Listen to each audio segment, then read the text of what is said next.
जय हिंद। मैं रविंद्र जैन फिर एक बार नए विषय के साथ मुंबई से आप लोगों की सेवा में।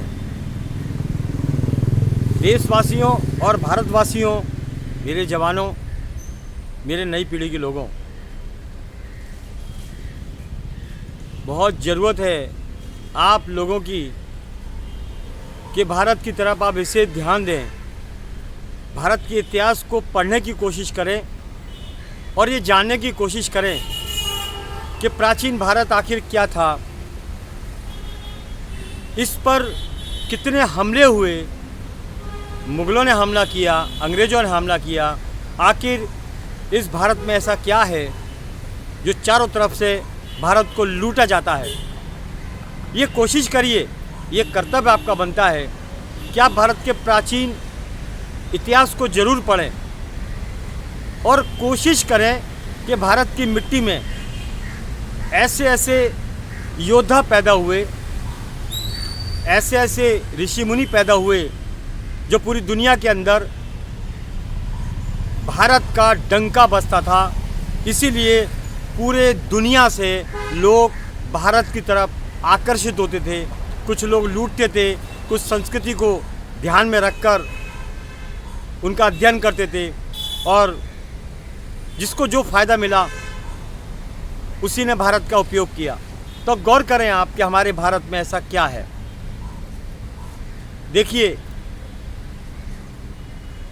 जितना मेरे से होगा मैं आपको समझाऊंगा कि भारत सर्वप्रथम वेद और वेदांतों का एकमात्र देश था पूरी दुनिया में। आयुर्वेद का गढ़ था पूरी दुनिया में और संतों का एक ऐसा देश था जहाँ पर संतों की श्रृंखलाएँ थी, मंदिरों का गढ़ था। ऐसे ऐसे तीर्थ, ऐसे ऐसे प्राचीन मंदिर जिनकी अनोखी घटनाएं आज भी इतिहास के पन्नों पर मुंह बोलती है। अब सवाल उठता है कि हमारी भारत की प्राचीन सभ्यता को संभालने का, उसको जिंदा रखने का क्या आप लोगों का हमारा कर्तव्य नहीं बनता है? क्या यही कर्तव्य बनता है कि कैसा भी करके माल कमाओ, अपने घर में मौज करो, हमें अपने भारत के प्रति कोई जिम्मेदारी नहीं है? ये भारत है, ये भारत हम लोगों का है, ये पुरखों के खून से रंगा हुआ भारत, ये हम सभी का भारत, प्यारा भारत। इस भारत को बचाने की कोशिश करें। पहले के इतिहास में आप जब पढ़ेंगे तो आपको हर इतिहास के पन्ने पर ये लिखा मिलेगा कि भारत का योद्धा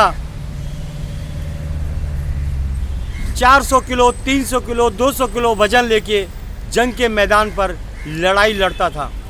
अपने साम्राज्य को बचाने के लिए वो सबसे पहले आगे रहता था। वहाँ पर सुकून का, शांति का माहौल था। और आज के, पहले राजा हुआ करते थे और आज के नेताओं को देखें तो वो आप इतिहास देखें, प्राचीन इतिहास और अभी का इतिहास।